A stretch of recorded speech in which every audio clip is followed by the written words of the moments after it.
Osinachi, Namnukwa, Osinachi, one Osinachi, Awachi, Osinachi, Mama, Osinachi.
Not because I suffer fast, not because I pray and fast. No be your show, no be jazz. Awachi, Osinachi, Namnukwa, Osinachi, one Osinachi, Awachi, Osinachi, Mama, Osinachi.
Good afternoon, colleagues.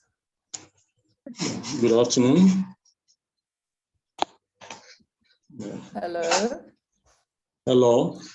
Hello. Okay, how are you? I'm fine.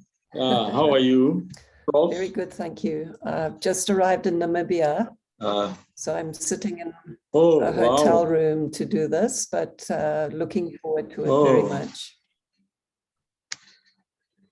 Oh, how is the weather in Namibia? Very, very cold, but sunny. Wow. Oh, interesting. Good afternoon, Professor Wren from University of Michigan. Hello. Sorry, I'm getting return to meeting. Okay. Trying to make this bigger. And Professor Okechukwu, Sylvester Okechukwu, very happy to meet you. Good afternoon. That's great. Okay. And I see Corey is there, but without video yet. Hello, Corey. Hi, Patricia. It's early here, just getting coffee. Getting coffee. Okay. Very wise. Hello. Okay. Speaker.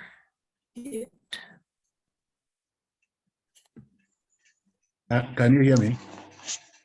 Yes. Okay. Yes, we can. Yes. Hear Okay, you. check your chat. I have a question for you. Prof. It's, Please, I don't want a complicated question. I've sent you my bill for $100,000 for my appearance on this panel.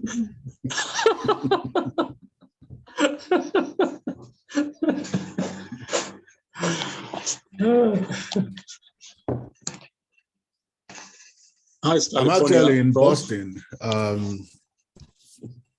Okay. Just rounded up a conference at Harvard yesterday, and like Professor Hayes, I'm doing this from a hotel room, and right after this, I'm going to run for the airport.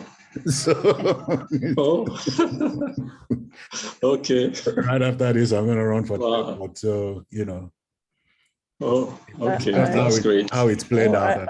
I think my colleague, Professor Siraj Rasul from University of Western Cape is also there at your conference. Yes. Right. Wow. He was there. Yeah. Okay. There's some harmony in the planets. He gave a very impressive keynote address and really set the conference up properly. So, yeah, it was nice to. He's doing amazing work. Okay, check your chat and respond to the question I posted to you. No, it's not about money. It's about the book. I need clarification or something. Yeah, so. Okay. Yeah, so don't panic. Don't panic. Okay. All right, so colleagues, as your chairperson, just to remind you, I'll do a very brief introduction, and then I'm going to introduce each one of you. I think we are not all of us here yet, and Grace unfortunately had to send her apologies. She couldn't make it. I will give each of you about 8 minutes to present your comments, questions, and then we will allow Okechukwu to respond and engage. And then I would like, if we have an audience who have questions, I would also like to give them an opportunity. Should we wait another moment? We are missing Dr. Mutiat Oladejo. It's 10:01. We can give it another 3 or 4 minutes. Sure. Another 3 minutes maybe, so we don't overextend time here. Yes, because we'll be firing things at Okechukwu.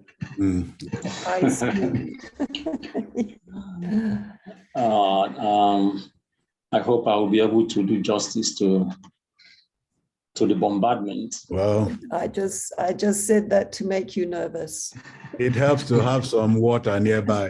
When you hit a really difficult one, you take a sip of water very slowly. You take a sip of water very slowly and let the time just go fast. Okay.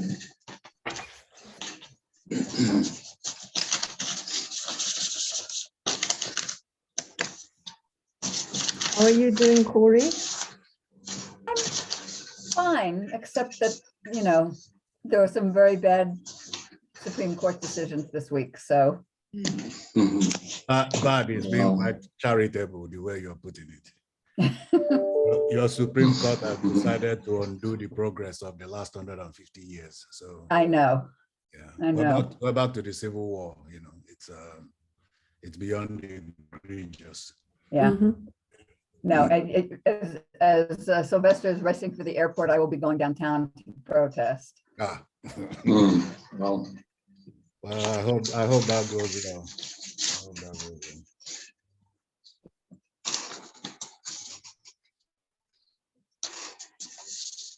But I think we can start if you want to. Yes, I think we will take that as permission to start. So please allow me to, my name is Patricia Hayes. I'm South African Research Chair, Initiative Chair in Visual History and Theory at the University of the Western Cape. And it is my privilege to chair this wonderful panel, which is one of the wonderful sessions under the rubric of Author Meets Readers at this Lagos Studies Association conference. The publication that we are engaging with today is called Engaging Aso Ebi, Dress, Fashion, Visual Culture and Urban Cosmopolitanism in West Africa. And the author is Professor Okechukwu Nwafor, who is with us here today. Now, just to say a few words about the author and briefly some of the background to this publication that I'm aware of. I would in fact like to pay some tribute to Okechukwu Nwafor, who many of us in South Africa know from his years at University of Western Cape, where he was working on the subject of Aso Ebi for what was at that time his doctoral thesis. And Okechukwu was part of a cohort whose work, which was really outstanding, also features in an edited volume we brought out, which is called Ambivalent: Photography and Visibility in African History.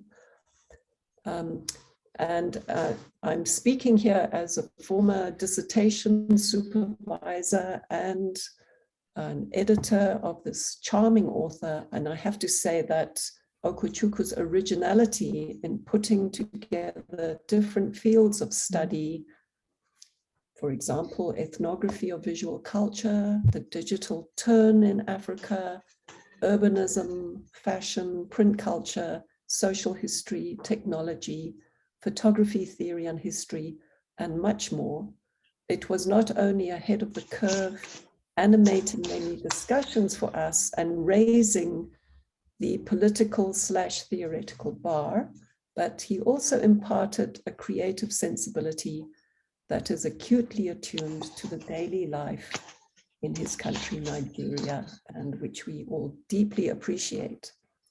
So, having made this little introduction of Okechukwu, I would like to ask the first of our panelists to present their comments. And we originally had, I believe, 5 panelists. Unfortunately, Grace Adenyi Ogunyakin of Queen's University in Kingston, Ontario, had to send her apologies as she was unable to attend.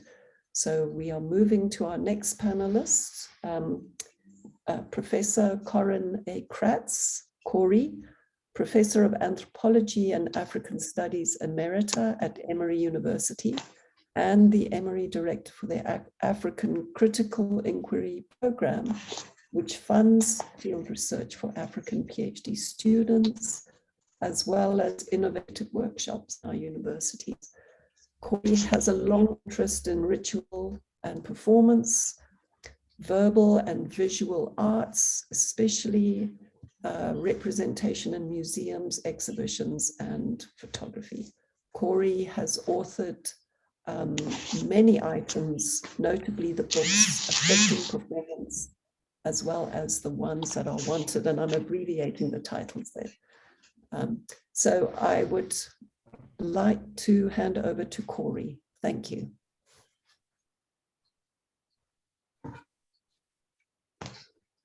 You're muted, Corey. Thank you, Patricia, and greetings to everybody.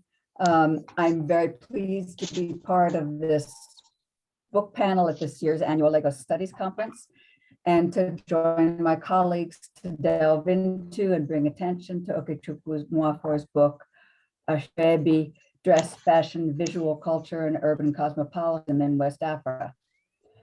In his own words, Oke's book, quote, employs Aso Ebi to show how a fusion of clothing, fashion, and photography have provoked and heightened a unique kind of urban visibility in Lagos.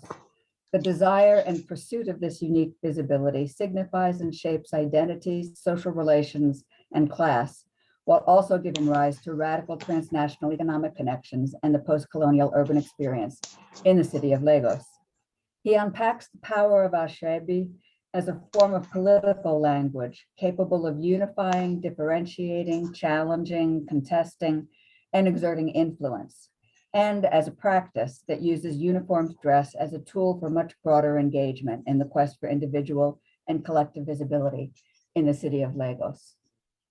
So, Oke's book presents highly original research into the history, development, and uses of Aso Ebi as a mode of dress and as a mode of social action, all set within and affected by changing social, political, and economic circumstances.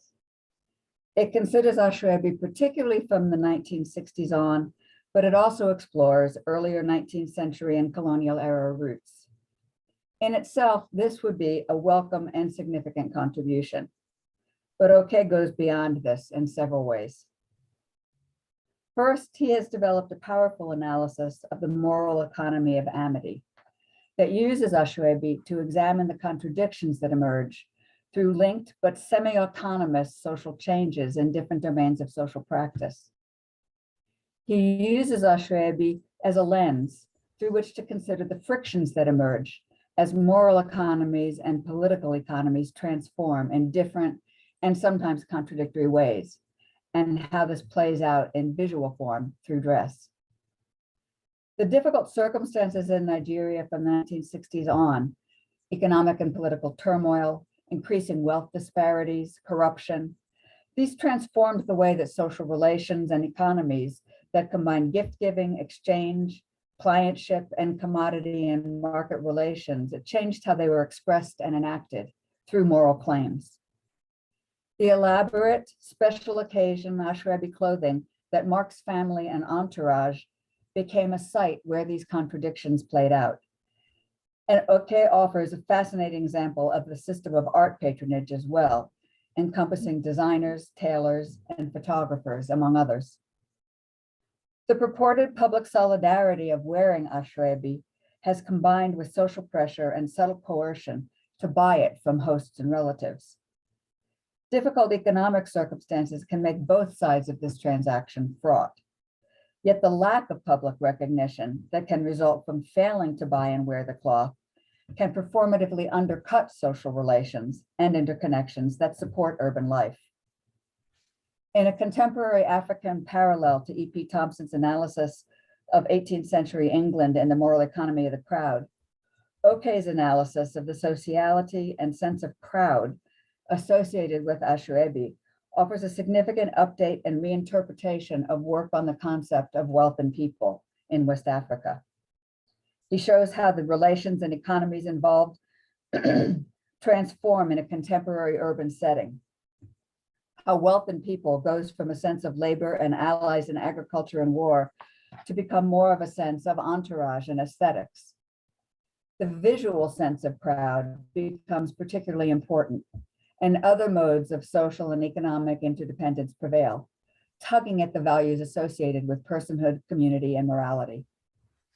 In addition, Okechukwu's book offers an innovative and original account of the ways that this mode of dress has been in dynamic interaction, particularly since the 1980s, with a range of popular photographic practices, including fashion magazines. This has been a way of extending its reach and influence as a signifier of status, value, and diverse relations of interdependence.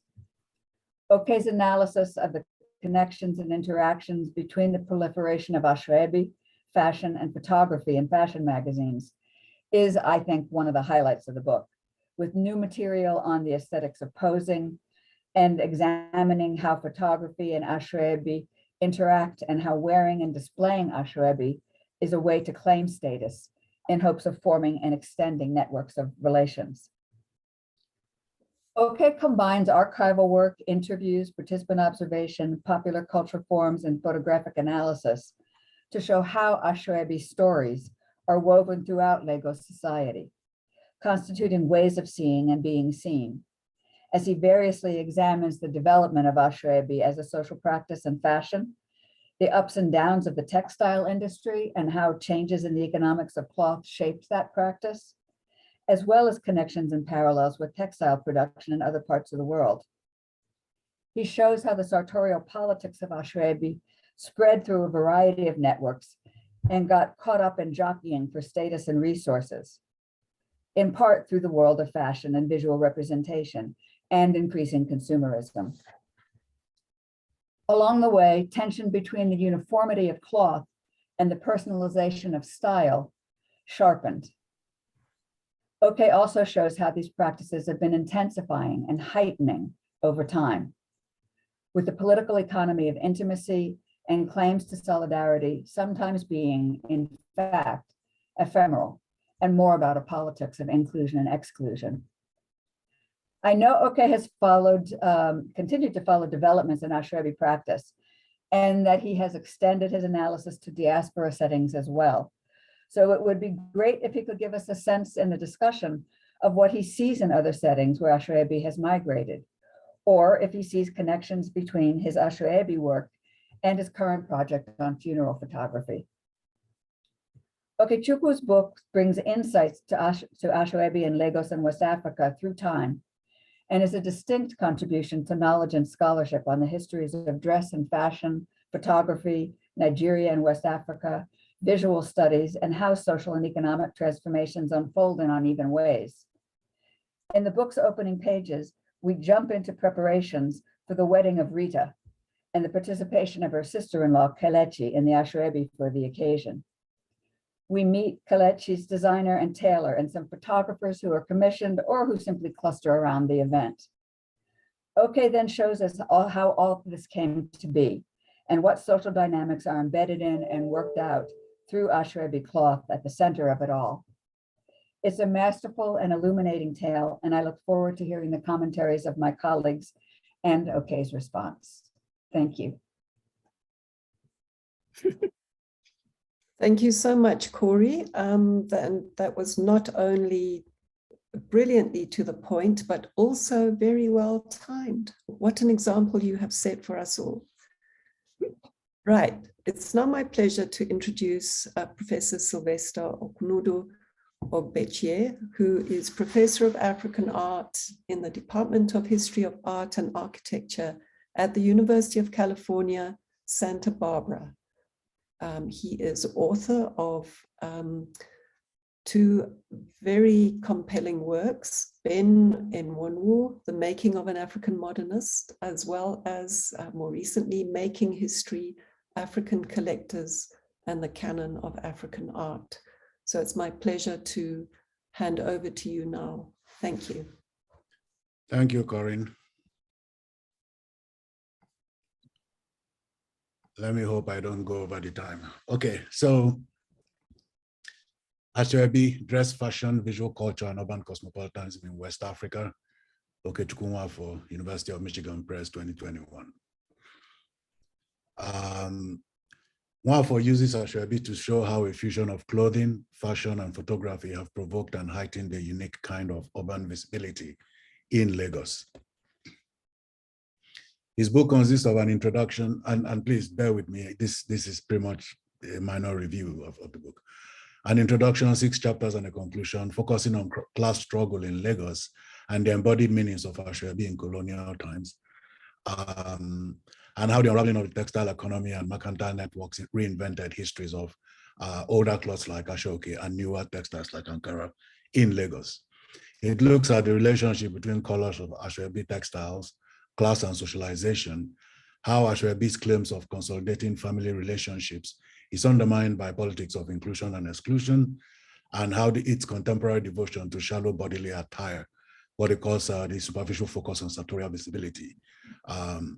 We see here also, an analysis of Aso Ebi's contribution to the explosive growth of Lagos fashion businesses and the enhancement of ancillaries such as popular photography, print media, fashion magazines, and group performativity. He looks at the rise of digital photography and the role of things like Photoshop in the technological transformation of the image and its implications for city life. The book, according to the author, draws on an interdisciplinary methodology that combines ethnography, art historical models of visual studies, and literary theory to investigate the meaning of Aso Ebi in urban Lagos, its historical trajectory, and visual constructions as a context of sartorial cosmopolitanism. Aso Ebi has become pan-Nigerian and pan-ethnic, but is still associated with Yoruba origins. And in this, I raised the first of the points I want to raise. Does the analysis that's carried out for Cosmopolitan Lagos hold across the board? As in, will we see similar kinds of things in, say, Enugu or Ibadan or other contexts in which Aso Ebi has become a major item of use?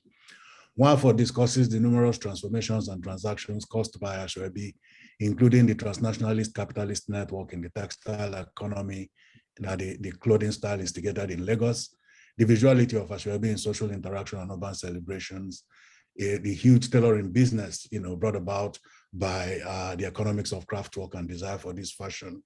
He looks at design innovations emerging from fashion competition among Aso Ebi users and the cloth's ascent into the realm of high fashion and how it's implicated in insinuations of wealth, class, politics of inclusion and exclusion that are now emerging among Aso Ebi groups.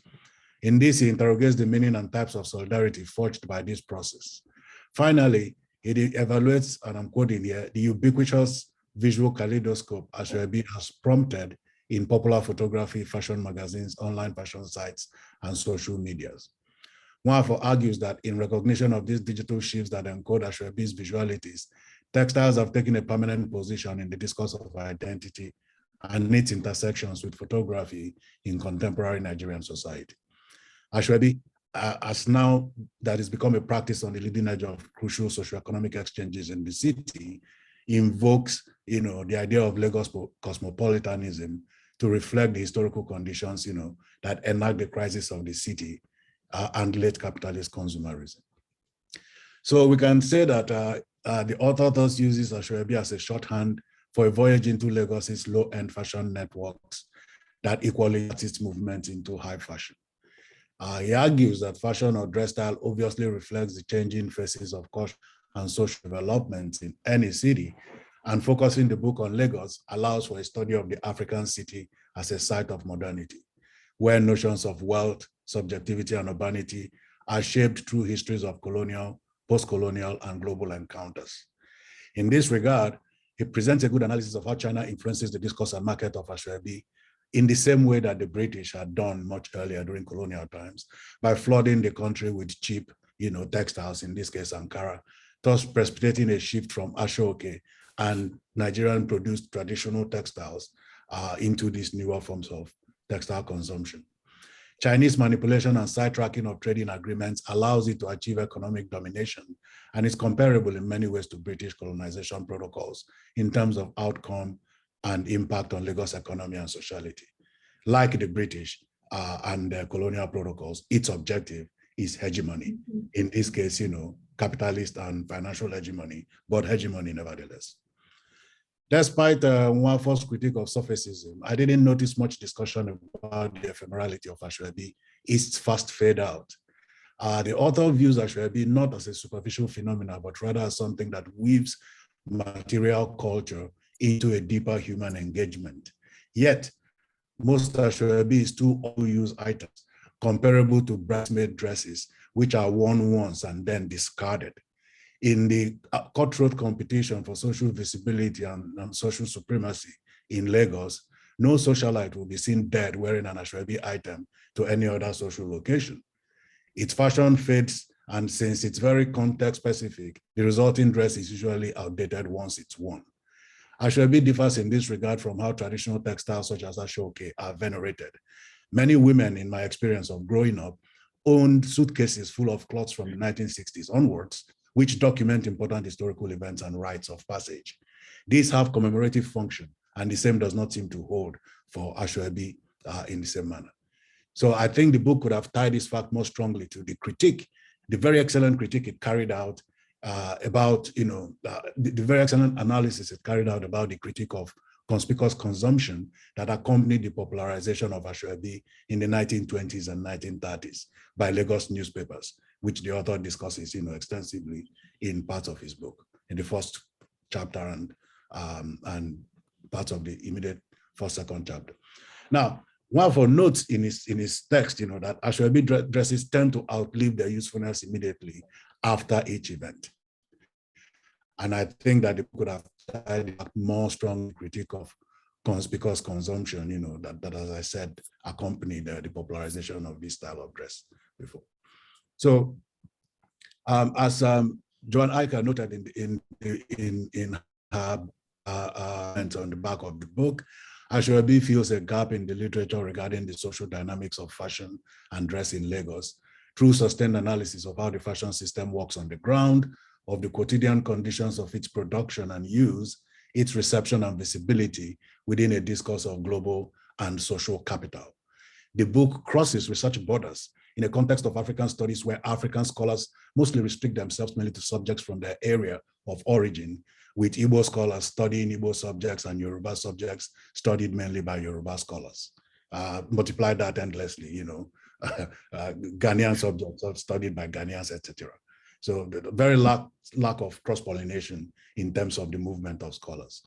The reluctance of African societies to provide access to indigenous scholars of a different ethnicity contrasts with how Western scholars often find it, comparatively speaking, more capable of achieving or securing such access, which means Western scholars have a certain kind of freedom to cross research boundaries that most African scholars don't have, and it tends to render work, being produced quite parochial. I always look at the list of authors, when I open an edited volume, and I've seen a lot of this, is why I'm commenting on this. In this regard, what Okechukwu has done in bringing this project to fruition through discussions with Yoruba and Igbo players in this complex dance of Aso Ebi business is quite extraordinary and groundbreaking. It does not seem like much, but it is huge in that regard. So I think that should be highlighted and quite celebrated.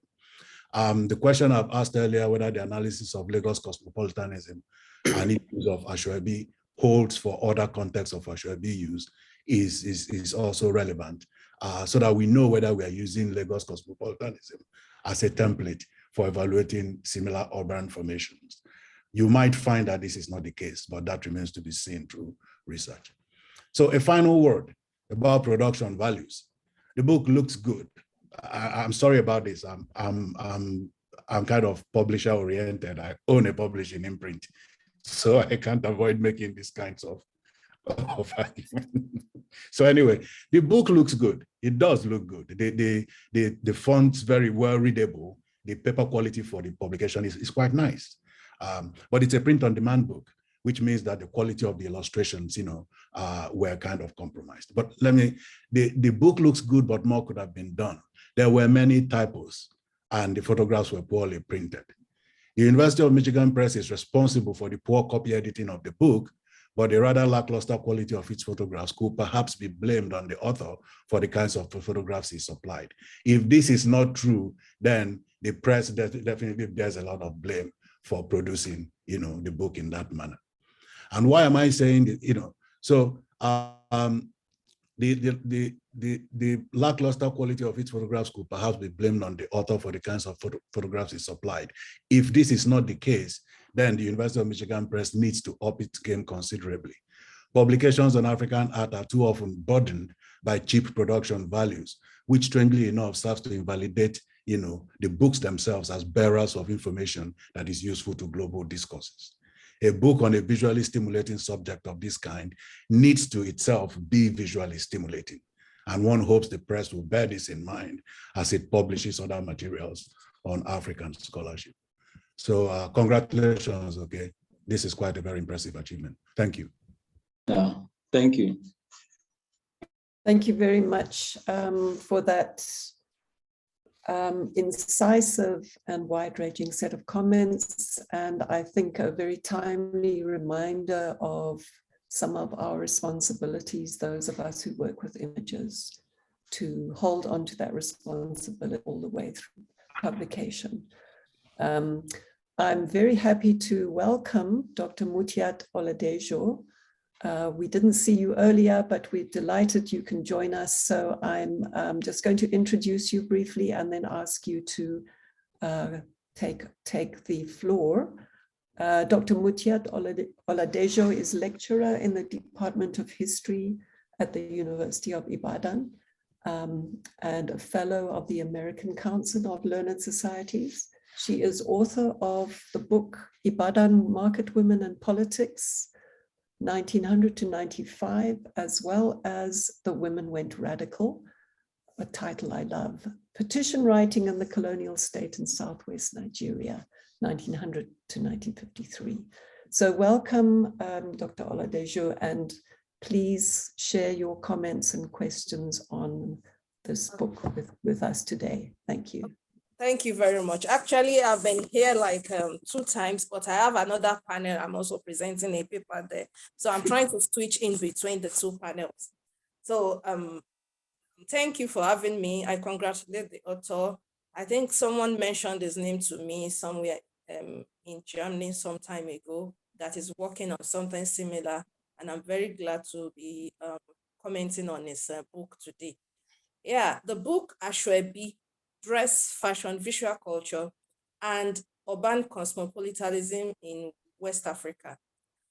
The book has 6 chapters and it reflects 4 themes addressed in the title, that is dress, visual culture or photography, fashion, and cosmopolitanism. The author is excited about how fashion magazines, the Nollywood industry, and the music industry are set in Lagos and influence the status of Aso Ebi as a high fashion and urban lifestyle. The author explains that the book portrays the concept of Aso Ebi in terms of tailoring and fashion designing work and transmits Lagos from the Southeast Nigeria. Emphasis on transmitting Lagos from Southeast Nigeria because he adopted a kind of ethnographic method to use the personality of Kelechi, a fashion designer of Igbo origin in Lagos. And through participant observation, he observed how Kelechi relates with customers and projects the culture of Aso Ebi. So he set this within the history of Lagos. He portrayed a lot about the history of Lagos, especially in the first 2 chapters, chapter 1 and 2. However, the author tends to treat Lagos as a separate entity from Yoruba land, but admitted that Aso Ebi is a culture entrenched in the Yoruba family networks, which is quite contradictory. If that justification holds, the author ought to strictly situate Kelechi's identity as a cosmopolitan citizen in Lagos with a fashion design work around Aso Ebi. The Yoruba factor, as explained by the author, is pungent as Aso Ebi is featured in all age grades, the church, social groups, and hometown organizations. The author tried to situate the history of Lagos beyond the colonial era by weaving it into discourse on the history of clothing and textile as it dates centuries back. Although he is unable to trace the history of contemporary textiles such as Ankara beyond what other scholars have pointed out, the author explains how the textile economy is situated within the larger framework of the global capitalist economy, which influence the cosmopolitan features that Aso Ebi brings out. Now, chapter 6 is particularly interesting to me as it reflects so much about the analysis I gave in my book, The History of Textile and Fashion in the 20th Century Yoruba World, published recently. Nwafor's submission that Aso Ebi is influenced by visual culture and consumer behavior is what I derived as how the Yoruba have socialized textile and fashion. Nwafor used the historical approach, which is very fulfilling for me because it is a way of comparing notes to evaluate the extent of convergence and divergence in the study of textile and fashion. While his use of the word hype seems underrating the essence of glamour and entrepreneurship formed around Aso Ebi, I find the use of Aso Ebi as defined by the Yoruba as a form of socialization with attendant economic fortune influenced by globalization and cosmopolitanism. The author agreed with the economics, materiality, glamour, and politics of using Aso Ebi in the cosmopolitan Lagos setting, but it seems complicated in defining and accepting how Aso Ebi evolved as a culture among the Yoruba, rather than see it as a norm that has existed for a century. He went further by accepting what Uditanura Mustafa calls post-colonial ruin. Yet he still prefers to tag it as a manifestation of Lagos cosmopolitanism. While I agree about the cosmopolitan dimension of Aso Ebi, I disagree that it is a post-colonial ruin. It is about sociability and it expresses the values of Yoruba culture. I posit further that the use of Aso Ebi has rather been a modern way of practicing communalism and maintaining social networks among the Yoruba. So once again, I congratulate the author for the book because it's an interesting read. Thank you very much. Thank you so much. That's a wonderful set of critical reflections there that I'm sure we're going to enjoy hearing Ok's response in a moment. And sorry that you are under pressure and having to hop between panels, but so delighted to have your contribution. Thank you very much. We come to our final panelist present here, and allow me to introduce Professor Elisha Wren, who is Professor Emerita in the Department of Anthropology and the Department of Afro-American and African Studies at the University of Michigan in Ann Arbor. Just to mention some publications, she's the author of Cloth That Does Not Die, also Veils, Turbans, and Islamic Reform in Northern Nigeria, as well as Death in the Textile Industry in Nigeria, which is very recent. And she's edited Veiling in Africa and co-edited Yoruba Religious Textiles, as well as Textile Ascendancies, Aesthetics, Production, and Trade in Northern Nigeria. Elisha Wren is also the co-founder with Hassana Yusuf of the non-profit women's embroidery group, Queen Amina Embroidery, based in Zaria City.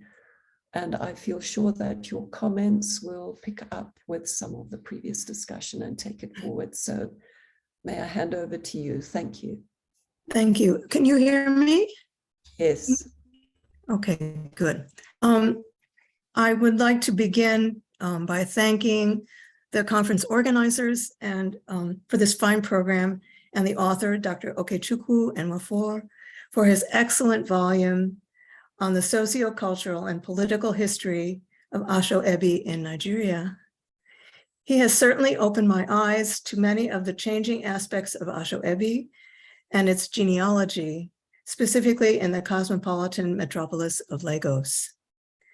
I have 3 questions for the author that perhaps he might expand upon. The first concerns his discussion of the use of Aso as Aso Ebi and the shift over time to Lagosian's preference for Ankara, wax print and roller print textiles, and lace manufactured cloth. Perhaps he can relate this to his discussion of the preference of some wealthy individuals who continue to use hand-woven Ashoke cloth, both because it is very expensive and hence unaffordable by those with less income, and because Ashoke textiles and patterns have themselves fashionably changed. Dr. Nwafor mentions the use of shiny lurex thread in weaving Ashoke, but new color combinations and strip widths might also be considered. My second question relates to the issue of precisely what these new Ashoke cloth strips look like and how they are being incorporated into Aso Ebi garments by high fashion designers. The author mentions the first Aso Ebi bridal exhibition organized by Babalola Olusoga in 2009. More recent fashion shows in Lagos, as may be seen in the 2021 Lagos Fashion Week website, exhibit expensive high fashion outfits that incorporate Ashoke as well as Adire textiles into their designs. Have reproductions of some of these outfits been ordered by wealthy Lagosians for use as Aso Ebi? And related to this question and to the dynamic of the less well-to-do emulating wealthy Lagosians, was the Chinese reproduction of Yoruba Ashoke cloth mentioned by any of the research participants? The online website for the Chinese multinational Alibaba Group advertises Ashoke cloth, which is likely manufactured in China.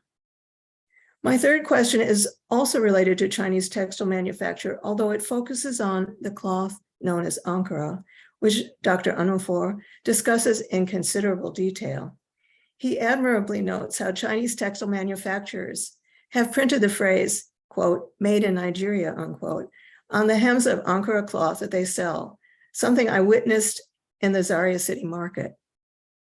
Perhaps he could expand a bit on the history of the demise of the Nigerian textile industry, which he attributes to cheap Chinese textile imports, undermining the Nigerian textile manufacturers' cloth sales. While these imports surely affected the marketing of Nigerian manufactured cloth, there were other factors involved in this situation. The political scientist Ian Tiller has suggested that along with cheaper Chinese imported textiles, the irregular Nigerian power supply and the inability of Nigerian textile manufacturers to replace old, out-of-date weaving and dyeing equipment with new expensive machinery contributed to this decline. Dr. Nwafor might also say something about the Nikomtex Industries mill in Ikorodu, Lagos, which may remain open. I'm not sure about that. And I believe still sells printed textiles in Lagos. What types of textiles are being printed in this textile mill, and are any of these textiles used as Aso Ebi in Lagos? This volume examines many fascinating issues concerning Aso Ebi practices, ranging from its place in Lagos as a missionary uniform and as a fashionable representation of wealth and inclusion in political and social relations, as well as to its depiction in photographs, fashion magazines, and digital websites. He also considers the ways by which, quote, the social borders of Aso Ebi practices are constantly reshaped, unquote. For while Aso Ebi may be given as a gift that promotes a sense of group unity, with all those wearing Aso Ebi cloth being in fashion, changing fashions in Aso Ebi dress also reflect the desire for differentiation that reinforces the distinction of the wealthy political elite.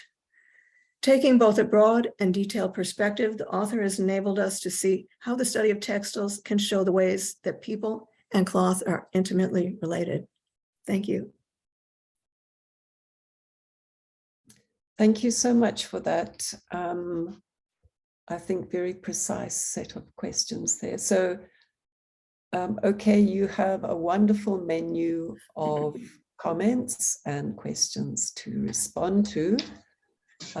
Some of them very laudatory, some are critical, and we look forward to hearing your response. So please take the floor.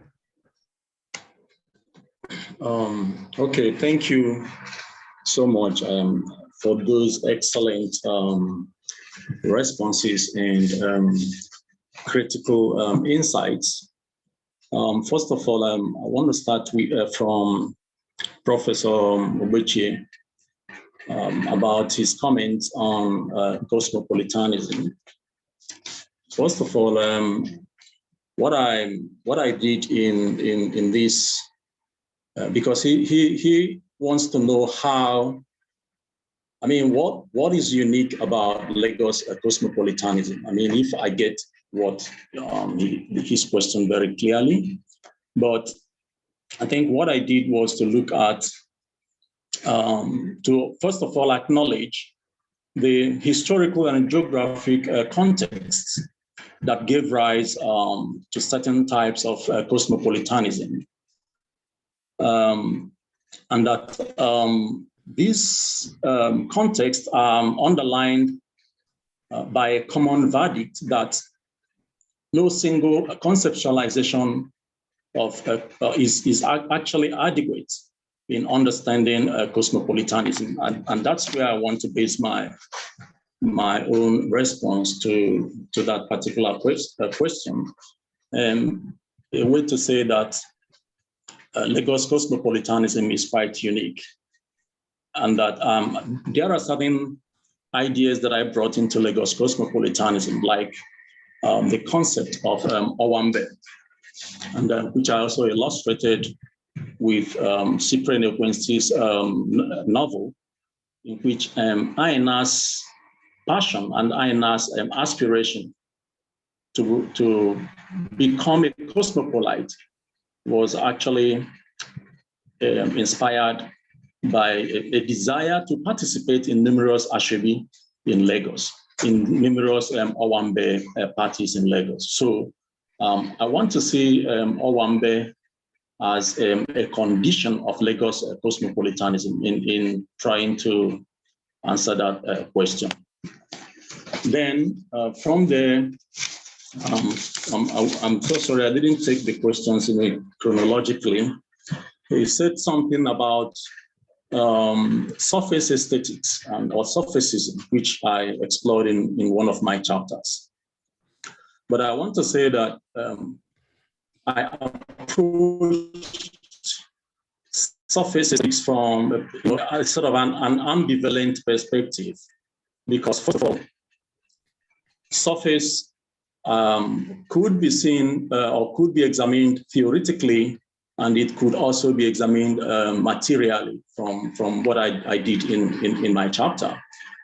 For example, as Obechi rightly noted, you could actually think about what it means to say that this is surface decoration, and that Asoebi is a sort of surface decoration, or something that stops at the surface. That's on the one hand. On the second hand, you could actually think about the human body. The human body, textile materials, and Asoebi itself as surfaces. The human body is a surface. Textile is a surface, and Asoebi is also a surface. And these are all surfaces upon which the banalities of late capitalist sensibilities are inscribed. So and this is an idea that I borrowed from Didier Gondola in his work, to look at how that kind of idea revolves around the post-colonial city. So that's what I want to say on that aspect. Then I'm not sure. Of course, Professor Obechi mentioned that these Asoebi, they outlive their usefulness, which is actually part of my argument, that they outlive their usefulness and they bedeck Lagos women fashion wardrobe, and that after each occasion, Asoebi, after each event, Asoebi seems to be buried inside the wardrobe. That's on the one hand. And then on the second hand, Aso-Ebi is something that is deeply invested in human relationships. And certain individuals take it very seriously because they see it as an investment in people, an investment in wealth, that when we dress and constitute a solidarity for you, the next time you're going to dress up and constitute my own solidarity. And this helps us to understand the concept of followership and big manism in the Nigerian context. What does it mean to be a big man? And what does it mean to appear in the public as a big man? That a big man is someone who dresses himself up with people, with the crowd. So the crowd is a very important aspect of this practice. So then the next comment is actually the comment, which I'm sorry, Corey, I couldn't get the first because my network lost the last few sentences of your comment. I couldn't actually grasp your question, but I wish you after this you can actually say it again so I can engage it. So let me quickly go to the idea that how Aso-Ebi evolved in Yoruba land. That is sort of the history of Aso-Ebi, and that will allow me to say what I did in this book. I want to say that I didn't actually teach Aso-Ebi an ethnic Yoruba dress. I engaged Aso-Ebi from a specific context of Lagos cosmopolitanism and how it's flourished, how it evolved over time in the urban area. And I tried to identify the specific decade when that phrase, Aso-Ebi, the phraseology of came into use in urban Lagos. And from my archives, from my newspaper archive, I identified that decade as the early 20th century. From an idea that Ayodele Olukoju actually put forward in his text on post-World War I maritime economy. So that particular decade, and my archival research helped me to identify that the early 20th century was the decade when Aso-Ebi came into use as a phrase in urban Lagos. Probably before that decade, Aso-Ebi was never in use in that particular phrase, Aso-Ebi. Perhaps there were some other phrases that were used to identify or explain that kind of practice. But the use of that phrase actually came in the decade of the 20th century. From the newspaper, letters to the editors, to Lagos papers, Lagos Standard, and all these newspapers. When one particular writer, I said that Aso-Ebi just started around the 1910 or thereabout. So that's on the one hand. So to say that this is not trying to read Aso-Ebi as a Yoruba ethnic dress, but something that I used to navigate around fashion, dress, and urban cosmopolitanism in Lagos, Nigeria, and even beyond. That's one. And the question from Professor Rain, which is the use of Ashoke as Aso-Ebi. The use of Ashoke as Aso-Ebi actually is something that I tried to identify over different epochs in Lagos. And I discovered that there were fluctuations in this use, and individuals had mixed feelings about the use of Aso Ebi, and this varies from across ages and across class. At some point, Aso Ebi was reinvented as a hip style, and at another time, its use declined among certain groups of individuals or certain class of people in urban Lagos. So that's the way I approached Aso Ebi, and not necessarily, there was no consistency in this use that suggests that it was used for Aso Ebi all through a particular decade without any fluctuation. So in the present context, Aso Ebi is still in use. There is no doubt about it, but there is different kinds of reinventions that have witnessed the practice. So that's on the one hand. Then the other one is China. The influence and the role of China. I used China to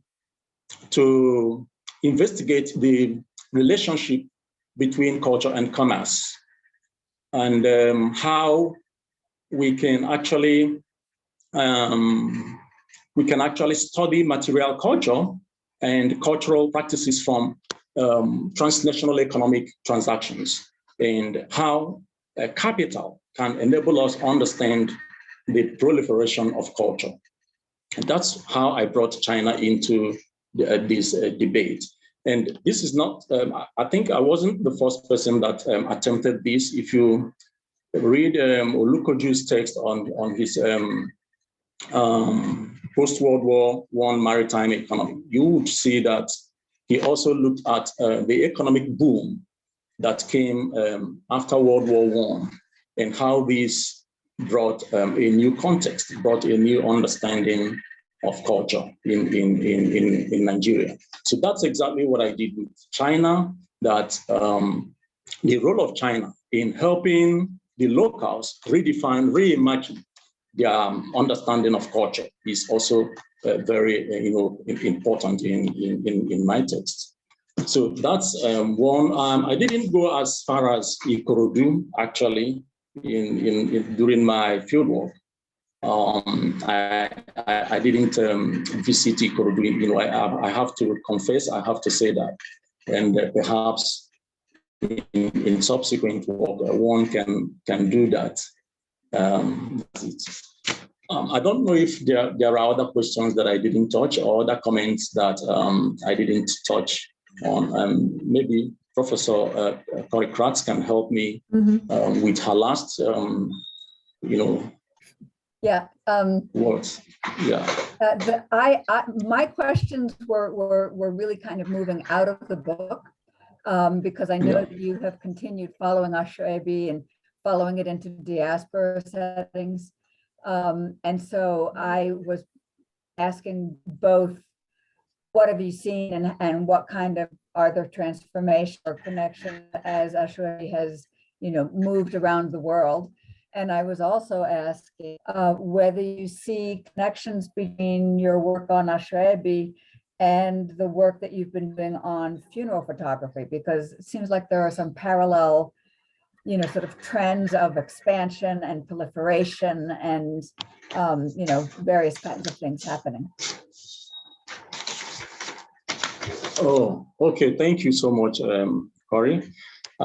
Actually, towards the tail end of my research, I identified this important dimension of the diaspora, Aso Ebi in the diaspora, and that was an area that I wished I had more time to investigate, but unfortunately I couldn't. I thought it would be a topic for a second book, because what is really happening in the diaspora in terms of Aso Ebi is something that I can describe as explosive, which is totally different from what we see in perhaps in Nigeria. At some point, I thought that Aso Ebi was taken more seriously in the diaspora than even in Nigeria because of the kinds of elaborate dressing and superfluous, or not really superfluous is not the right word, but that elaborate is the right word to describe it. People want to dress in a very sophisticated manner. And there is, I think, more a competitiveness in that kind of dressing up than what I found in Lagos. And that is an aspect that I wish I had more time to investigate.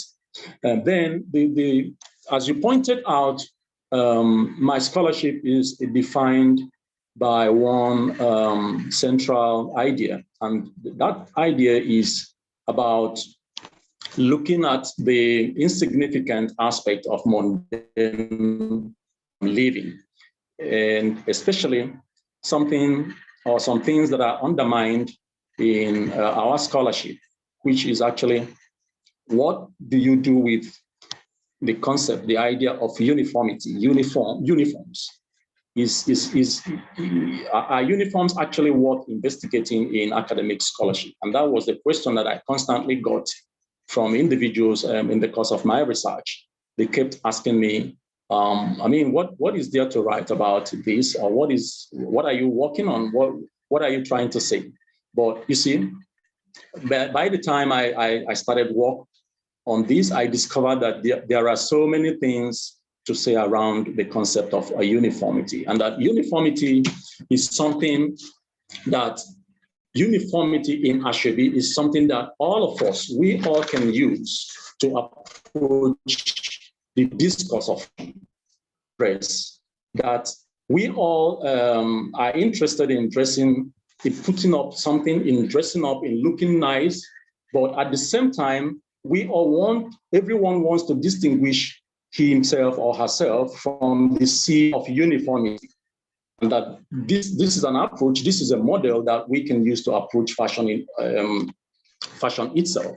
That fashion is something that everyone wants to wear. We want to put on a dress that can distinguish us from the rest of the others. And that is exactly what we find in Aso Ebi. And in my recent work on funeral photography, exactly the same thing is happening. Looking at the social media, how do we see mourning? How do we see funeral? How do we see photographs that circulate in the social media, photographs of the dead, the deceased? And how do we see all those photographs? How do we see mourning, transferring mourning to the social media? And what kinds of ideas can we get from all those practices?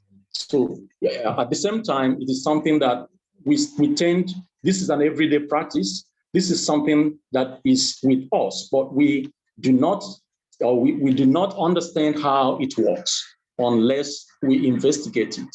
And that's exactly what I'm doing. Thank you. Thank you so much, Okechukwu.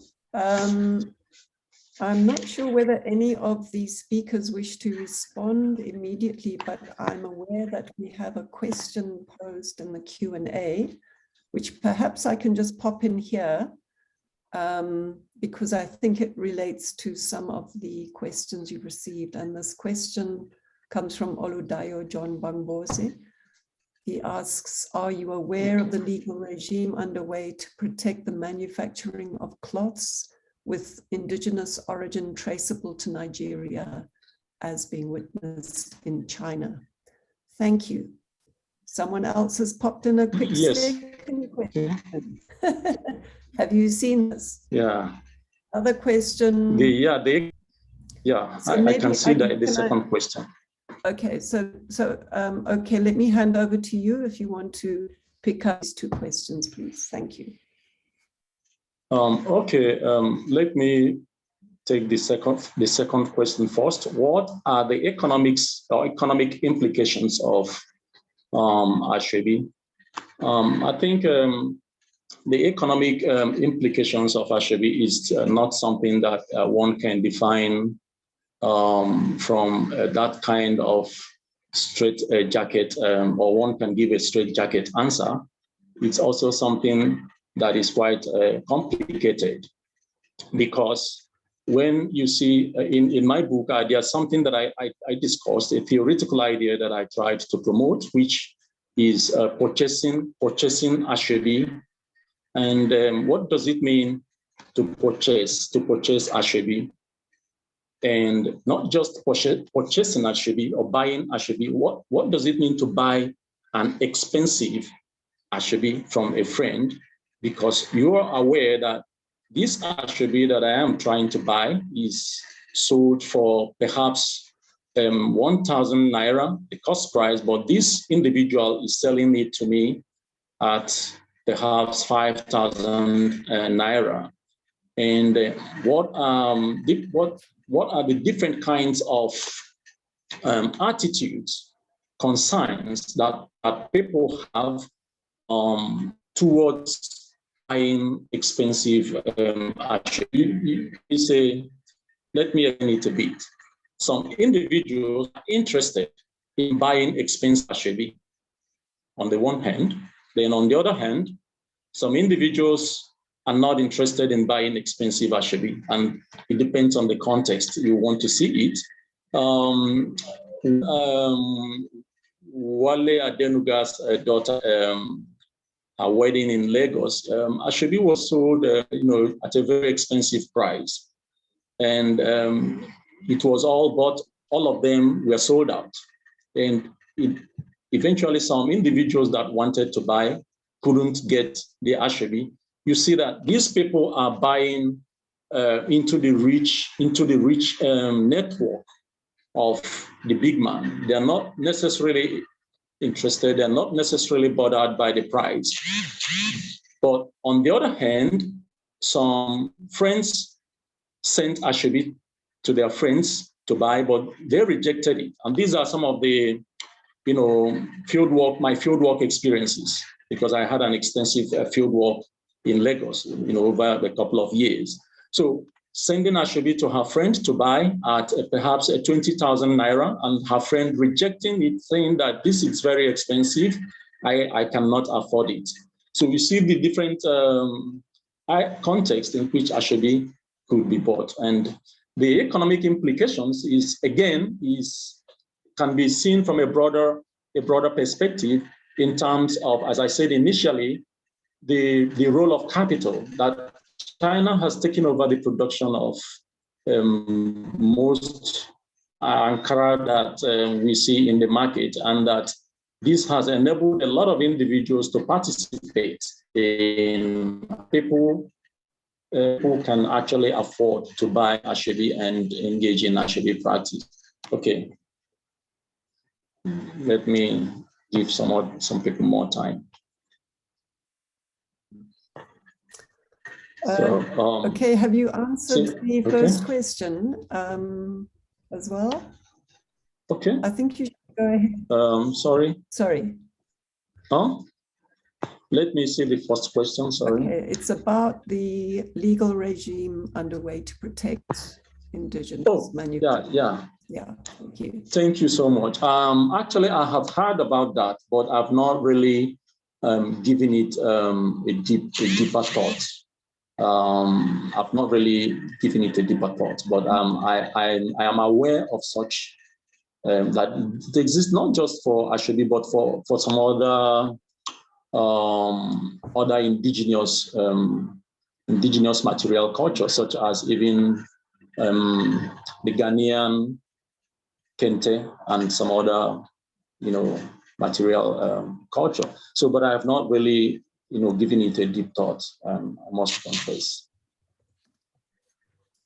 Right. I can jump in. The similar issues have come up around Australian Aboriginal paintings and the use of those designs being appropriated.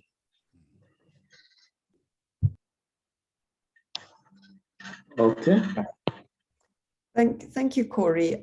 Thanks, for taking up those questions from our audience. I wanted to get them involved in this conversation. And perhaps I can revolve back to our panelists to ask whether they would like to respond to any of the answers that Okechukwu has given us in relation to your opening questions. Yeah, I'd like to. Please go ahead. Yeah. Okay. So I get that your project was focused on something very specific, and it was kind of interesting. What's the name of that other speaker? Mutiat. Mutiat raised an issue that I had actually wanted to take up. Sorry, excuse me. There's something. Okay, which is the question of the shift in your discussion of Aso Ebi from something grounded in Yoruba culture to something cosmopolitan. And the question I had asked you there wasn't whether that analysis, was proper, but whether the idea of Aso Ebi as it unfolds within that Lagos cosmopolitanism, whether that same holds for other contexts. What I actually wanted to specifically refer to there was the way this unfolds in Ibadan will be a little bit different from how it unfolds in Lagos. And that has something to do with the position of Lagos within the general discourse of Yoruba culture itself. Lagos is not quite Yoruba, and you don't get that sense if you live in Lagos. But if you grew up in Ibadan like I did, we point to people in Lagos and say those Lagos people. There's a very distinct, separation made in terms of the complexity of language used in Ibadan, for example, compared to Lagos, but also in terms of the realities of cultural expression in Ibadan compared to Lagos. In Ibadan, the Aso Ebi, the Ebi part of the Aso Ebi will be very, very fundamental to a discussion of its roles and functions. And you did quite a very brilliant analysis of some of that, but that it would undergird these other relationships that you kind of brought into play, because your analysis shifted into the predilections of late capitalist discourses and social engagements, in essence, the monetization of the Ebi part of things, the monetization of gift giving as a kind of social obligation, which in the Ibadan context, for example, there's no way you would exclude a member of the family, for their failure to secure Aso Ebi. It just would not be done. So that's what I had wanted to say, and I was kind of glad that Muti had brought it up. I put it in I felt that the analysis kind of muted Yoruba voices in a certain kind of way, by not giving more weight to the idea of Yoruba cultural practices that undergirds the Aso Ebi. Can I get authority to share my screen, please? Yeah. Where is that thing? Okay, so anyway, so I don't waste everybody's time. Why I was saying this was that I had in previous work looked at Yinka Shonibare's cloth, use, and wanting to also make this distinction, between how Shonibare's work is discussed in terms of this cosmopolitanism and the failure to recognize the fact that his grandmother was a cloth dealer in Isale Eko. And I noticed that your site of analysis was Balogun Market. When I went to look at these dealers, I went to Isale Eko. I went to these dealers. I went to Isale Eko. Why are we getting this echo? Why are we getting this echo? I went to the textile shops in Isale Eko, and there you have a larger preponderance of Yoruba traders actually occupying these stalls rather than the Igbo traders in Balogun. So these are things that you need to kind of put into play in your thinking about this process. The cosmopolitan nature of where's this echo coming from? Where's this echo coming? Oh. So Anyway, you need to put that into consideration because it's an argument that is kind of very important, so that we don't make the mistake of, you know, you build the analysis on a very powerful historical trajectory. And then when you come to the contemporary aspects of this, you move into this discussion about cosmopolitanism, which then kind of unhinges the analysis from that earlier historical trajectory you've built. The question that was coming through from that historical trajectory was the nature of cultural identity, the nature of Yoruba cultural identity, the nature of Igbo or Nigerian cultural identity within context of nationalism, within the context of this marketing of cloth, which has a very, very deep history within Yoruba culture, which is why when you go to Isaleko, most of the cloth dealers are Yoruba. And within that context of Yoruba cloth dealing itself, there is a whole fundamental, you know, protocol of engagement that's there. But importantly, that if you go to Ondo and look at the Aso Ebi thing, will it be the same as, you know, what I was asking you was, will the model of Lagos cosmopolitanism that you use there, will it apply to other contexts of practice? And I thought that that's something that should have been more emphasized. Here's Mutiat. Just get back. Okay, I'm handing, hello, hi. I'm just going to hand back to Okechukwu. Okay, yeah. And then if other of the panelists would like to respond further, please just indicate. We really welcome the intensification of this discussion. Go ahead, okay. Okay, thank you, Sylvester. I deeply appreciate your comments and what you said about looking at this important historical context, which I wouldn't say that I wasn't aware of it, but at the same time, I was also looking at my scope, because I am sure that if I decide to work on Aso Ebi in Ibadan, I mean, that can constitute another new book altogether. And if I decide to concentrate on Aso Ebi in perhaps Ondo or any other part of you know, Yoruba society, that might even constitute a new book, because as you rightly pointed out, there are different kinds of you know, ideas or different kinds of things happening in all these areas. I understand the situatedness of Ibadan in some of these Yoruba practices, and not just Ibadan, other Yoruba centers. But as I wouldn't say that I'm insisting, but trying to say that I wanted to look at Aso Ebi, not necessarily from perhaps historically from the Yoruba culture, but something that is a city phenomenon. You know, if that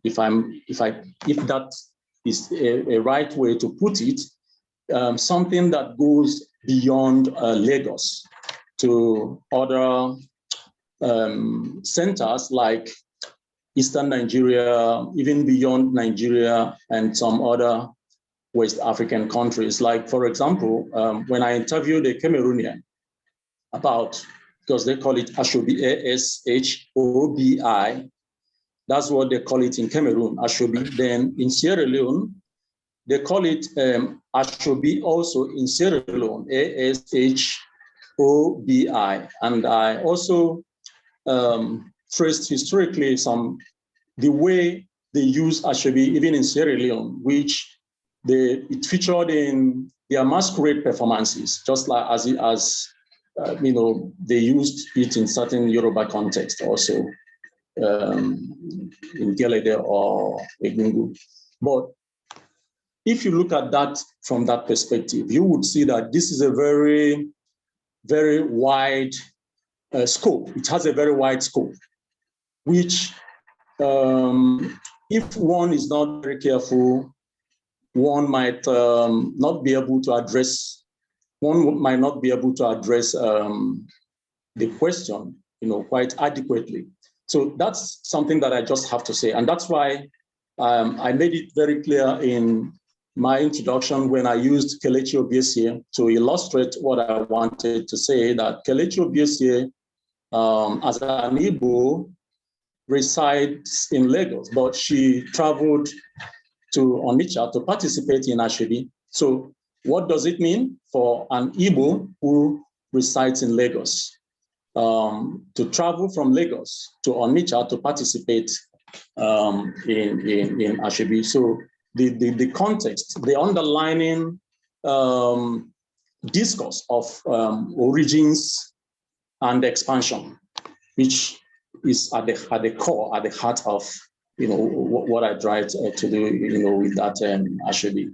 So again, looking at colonial history of Lagos, and how the colonial history, the dominant discourse around colonization or European colonization, how it often revolved around discourses of unequal power relations, and how we can use material culture to locate the subjectivities and agencies of the locals in urban Lagos. So this is something that I tried to do. Yeah. Thank you. It was clear. It was clear and well handled. We're talking nuances here. I had concluded by saying that the book is an amazing achievement. So, thank you. But all these are nuances. These nuances are kind of important in essence. There's a place for understanding how the mere relocation of a practice does not immediately mean the actual reinterpretation or recreation of that practice somewhere else. Aso Ebi, and the Cameroonian version and whatever, those are different things. Something that has this kind of specific meaning is separated from the modern and contemporary, reappropriations and interpretations of that practice, which is what you're dealing with, rather than the core historical unfolding of Aso Ebi within Yoruba tradition and coming into the contemporary. That's clear, I get that. But I'm saying that to think about the practice moving from one context to another is to make the assumption that the cultural boundaries of the practice are traveling along with the translation or transmission to other contexts. And it's a very minor point, but a lot hangs, a lot hangs on that very minor point. Okay, thank you. Thank you very much. This is such a wonderful, spirited discussion. I just want to draw everyone's attention. There is a question that's been posed in the chat at the very bottom by Vicky Brennan. I will read it for you, okay. She says, this is an interesting conversation. I haven't been able to read the book, so I don't know if this is addressed there, but I wonder if this tension that has been identified in the conversation about histories of Aso Ebi and distinctive ethnic or local practices can be made sense of in relation to the styles in which the cloth is sewn, separate from the meanings, histories, distinctiveness of the cloth itself. In short, I would like to hear more about the relationship between cloth and sewn style in this discussion. Can you address that? Okay, thank you. Yeah, thank you so much. And this actually relates to my initial comment about what one can call sartorial individuality and even subjectivity. Now, when you look at it from that point of view, you would see that Aso Ebi enables people to appear in uniforms. So there is an idea of mass uniformity, but at the same time, there is this pursuit of individual styles. There is this idea that everyone wants to stand out of this sea of uniformity. And that's what I think this question points to, that what does style tell us about the practice of Aso Ebi? It's both embodied in the performativity itself. It's also something that comes out from the kinds of solidarities that are forged in Aso Ebi. Individuals want to identify with their friends. They want to belong to that uniformed group, but at the same time, they want to put up something that can distinguish them from that group. That's on the one hand. So if you look at Aso Ebi as a social uniformed dressing, you would also see it from another perspective as an embodiment of multiple aspects of cosmopolitan modernity. So this is something that comes out from what I have done. So the style is important.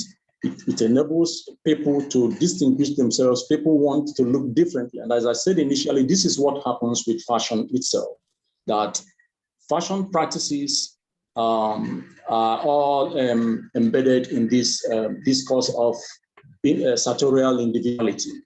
And that's what I can say on that. Thank you. Thanks so much. Okay, and the questions are rolling in. It's really wonderful. We have another one on the Q&A. Sorry, can you hear me? Yes. Okay, I was just going to say from Chikazie Uzwege Bunam, excuse me, to OK. I was wondering if OK unearthed or picked up any specific meanings and connotations of Aso Ebi as an aspect of material culture in other African countries that are different from what it means in Yoruba and Nigeria. I guess that expands a little on an earlier set of comments you were making. Would you like to answer that, okay? Okay, specific meanings and connotations of Aso Ebi as an aspect of material culture. Where I want to say something about that is on the concept of class, Aso Ebi and class, that in most African cultures and even beyond, that cloth is something that is used to mark a class, that class identities are something that are quite projected through fashion, through cloth. And if you look at it also from the perspective, point of view of Aso Ebi, you would also find out that Aso Ebi has a lot of things to do with class, because the prices of Aso Ebi vary according to class, your class, that some individuals would make sure that Aso Ebi could cost as much as 200,000 naira, while some Aso Ebi could cost as little as 5,000 naira. And in some other cultures, you see where cloth also serves the same purpose, you see. So these are some of the, some of the things that I find, the convergences that I found in different African contexts, as I searched through my scholarly texts. Right. Thank you very much. And you are not being left off the hook yet. There's another question in the chat. You're getting a grilling here today. Okay. So Abosedeji to the hosts and panelists on the chat is asking, I wonder if there are parallels between the transmission of Aso Ebi and the transmission of Gele, G-E-L-E, across societies, West Africa and beyond. I suppose I'm wondering if there is psychosocial happening, if there's something about the allure of a beautiful spectacle that is at play in what sartorial forms travel and which ones remain local. So that's asking whether there's something psychosocial about these. Thank you. Okay. Over to you. the transmission of Aso-Ebi and the transmission of Gele. I'm not sure if I get the question, but if I can say something about the use of Aso-Ebi as the use of Gele as Aso-Ebi. I know that Gele is often, sometimes Aso-Ebi is restricted to just Gele or some other aspects of dressing. So Aso-Ebi has actually different parts, of which in recent times Gele has formed a significant aspect of this Aso-Ebi style, that instead of wearing all the different parts of Aso-Ebi, it might just be the Gele that would be used to identify specific individuals. But I'm not sure about the transmission, but I see that as something that has or something that originates from Nigeria. That's what I just want to say, that there is a kind of travel. Aso-Ebi has traveled beyond its location. It has traveled around sub-Saharan, the sub-Saharan Africa, even beyond West Africa to even East Africa. And you see that happening. And when you look at it deeply, you will discover that this is Aso-Ebi. And this is where I brought in the concept of the social media, that all these websites, Bella Niger, and all these people that advertise different kinds of dresses and styles of dresses, actually, when you look at it deeply, you would see that it has its origins from Aso-Ebi. That when I started collecting fashion magazines in the 1990s, whole lot of hundreds of fashion magazines, I was studying those fashion magazines, trying to locate what was actually happening. You discover that Aso-Ebi has gone beyond local fashion. It has entered into the discourses of high fashion, because those images that you see on social media that you think are just specific choices of individuals, they emerged from a kind of uniformed group. And these fashion websites use them to advertise their wares. So you see that there is something that has gone beyond Yoruba, Nigeria, and even West Africa. If I answered that question correctly. Well, many people would say there's no such thing as a correct answer, okay, but we are approaching the end of our time, but I'm really anxious to give Mutiat the final question here. So please go ahead, Mutiat, with your question, and then hopefully... I'm actually trying to respond to Abosede George's question or comment. Yeah, in my own course of research, because I have a book on textile and fashion within the Yoruba setting, so I try to look at the history of Gele itself, and I think reading Linda Lindsay, if I'm correct with the name, or Lisa Lindsay, I don't know how it goes, but there is a book she did, a very voluminous book, and she was able to trace the history of Gele as something that is actually African even before transatlantic trade. And then I read some other texts, and I began to create a kind of chain that before transatlantic slave trade, African women were used to tying their heads. And then during the experiences of women that were taken from Africa to Europe, they were also used to tying their heads because they considered it a way of bonding with the culture they were used to when they were in Africa.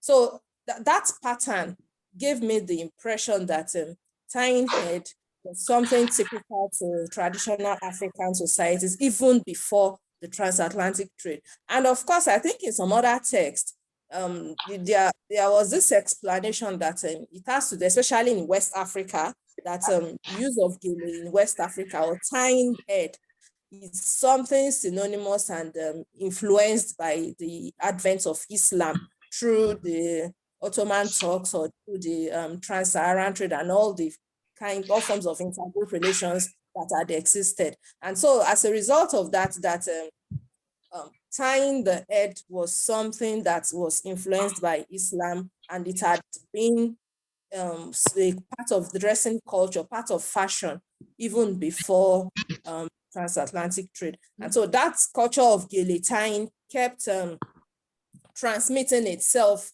across generations. And along the line, I was able to create a kind of connection that that culture was studied by the Europeans and then they began to produce what we have in contemporary times, to produce the damask, gele, and all forms of gele fabrics that we have in contemporary times. So those are the kinds of things I've discovered about gele. Thank you. Right. Thank you so much for that elaboration on that question, which was very timely, and you seem to be just the person to come in there with those comments. Thank you. I'm very sad to say that we seem to have run out of time, and the encomiums and praise, they are pouring in. That there are a couple of final small questions. There was one in the chat whether Aso Ebi is a female affair. Nice one. And there's also another question about the way students dress for their final appearance that suddenly popped up in the Q&A. Unfortunately, we don't have time to engage. Time has been extended. Sorry, what's this? We have to round up. Yes. Trying to do so. So very regrettably, I must now thank all the panelists for their really thoughtful and perceptive, provocative comments, which have given us such a rich discussion. And I especially extend thanks to Okechukwu Nwafor for his patience with us, his stamina, and I really want to congratulate you on seeing this project through to its fruition like this, and we wish you all the best with your next book. We're very excited to see what will come from that. So a round of applause, and thank you to all the participants who have posed questions. Mutyat. Thank you. Kusho. Thank you so much. I'll send you an email later. Thank you, everyone. Thank you, everybody. Much appreciated. Let me also thank Professor Derinto for all his great work. Yeah. Right. Bye. Okay. Bye-bye, everybody. Bye. Thanks for all the comments posted as well, people. Wonderful. Excellent. Right.